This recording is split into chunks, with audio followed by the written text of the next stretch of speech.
Hello everyone, this is just a quick update video on my 335i. As you may notice, the valve cover is completely off, and that's because it had a small oil leak around cylinder 2 and 3 and 4. Initially I thought it was the valve cover gasket, which I've bought. But upon inspection, I realized it was the actual valve cover that cracked, which is a fairly common problem for these. I don't know if you will be able to tell here in the video, but as you can see kind of right there, it's got a crack in it. So that was seeping oil slowly. I had to get it removed. In the meantime, I got a new one, so kind of spendy. That was almost $500 for that one. As you can see, I've removed all the stuff to get the valve cover off, obviously. Another stupid thing was my charge pipe was somehow broken. I didn't even know this was broken. As you can see here, there was supposed to be a piece of metal just like right here so that the clip would go all the way around. See, like this one. But it was broken, I don't know for how long. Never threw a code, which is kind of surprising, but maybe it wasn't leaking that bad. Anyways, I picked this one used from a local guy here. He sold it to me for a pretty good price.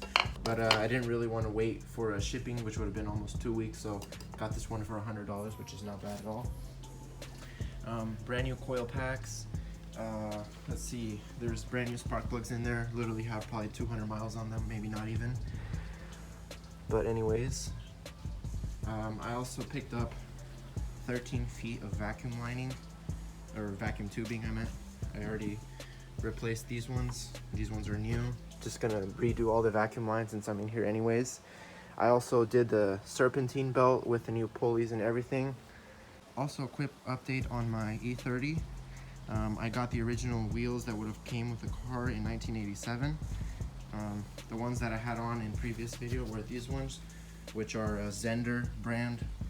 They're era correct, like they're from the right period of time, but I just kind of wanted to go for a more original look. Kind of glad I found these locally in Seattle. They were $200, which wasn't too bad. Gonna do a engine rebuild on this car pretty soon. Just need some more time, I'm still in school. I got all the parts for it except the piston rings. I still need to order those, but other than that, this car is pretty nice. I did a headlight upgrade. Those are Depot Euro Smiley HID headlights. I also repainted the trim black in the front and repolished the chrome a bit. Okay guys, everything's finished up. New valve cover gasket, new serpentine belt, new pulleys, also the tensioner.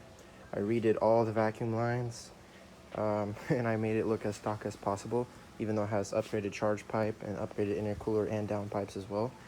I positioned the forged diverter valves a little differently. I put this one higher than this one with different length tubing, because previously someone put them at the same height and they would clash, and then sometimes on like bumpy roads they would vibrate and you could hear a noise, and it took me forever to figure out what it was. But yeah, it's these two metal diverter valves hitting each other, so I'm kind of happy about that. Pretty much the idea here was I just tried to make it look as bone stock as possible. I'm pretty sure I achieved that.